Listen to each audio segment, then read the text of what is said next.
What are the most common traps aspiring writers fall into? This is an interesting topic that I think about when I'm talking with writers on my retreats in France or one-on-one when I'm coaching them or working even on editorial feedback on existing manuscripts, the traps that we can all kind of fall into. And what's interesting about this issue is, number one, it's different for everyone, of course, because as writers, we're different from each other.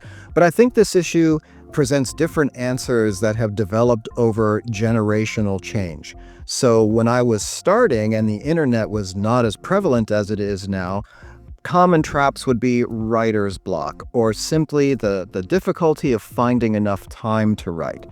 Locating that sweet spot in terms of the time of day when work isn't on you or people are not coming and going, to really be able to lose yourself and immerse yourself in the writing you're doing, as well as thinking about just the structural things you want to do. Today, it's a different question. Of course, the life-work balance is always going to be there, having enough time, having a dedicated space, or just finding a space where you can kind of get comfortably into your work. But comparing yourself to other writers and the way the internet makes you feel. We have seen this in terms of how social media makes women feel about their bodies. We have seen this in terms of how social media makes you feel about the perfect family vacation where everything is absolutely gorgeous, even down to these amazing selfies that people take that took 63 times to get that selfie just right. You can compare yourself to the accounts you read online of writers who write 5 hours a day, and the picture of their writing nook is literally gorgeous. By the way, it's probably AI. And there's a cup of hot chocolate or tea with smoke gently wafting, and their writing is displayed perfectly.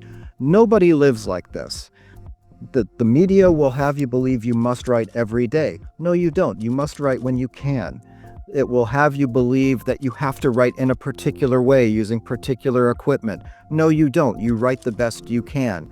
It will have you believe that if you haven't completed a draft in a year, you've fallen short of an expectation. The only expectations that matter are yours. So in terms of the most common trap writers are falling into, it is compare and despair.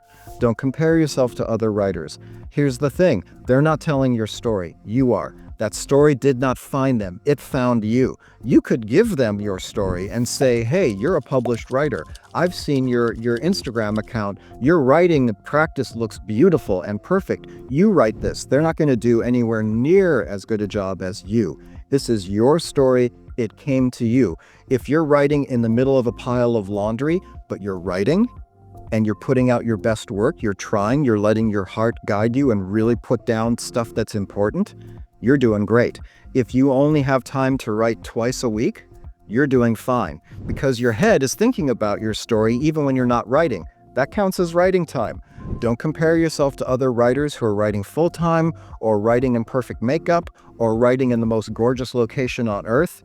They're not working on what you're working on, and their voice will matter to readers in their way. Your voice is going to matter to readers in your way. I'm here to help you realize that voice. And one of the first things we'll talk about when we work together is however you're writing, if you look like a hot mess, but your pen is on the paper or your fingers are on the keyboard, you're a writer. Believe in yourself. I believe in you. Start your writing journey now with the right formula, 12 weeks from concept to completion, and get your copy today on Amazon.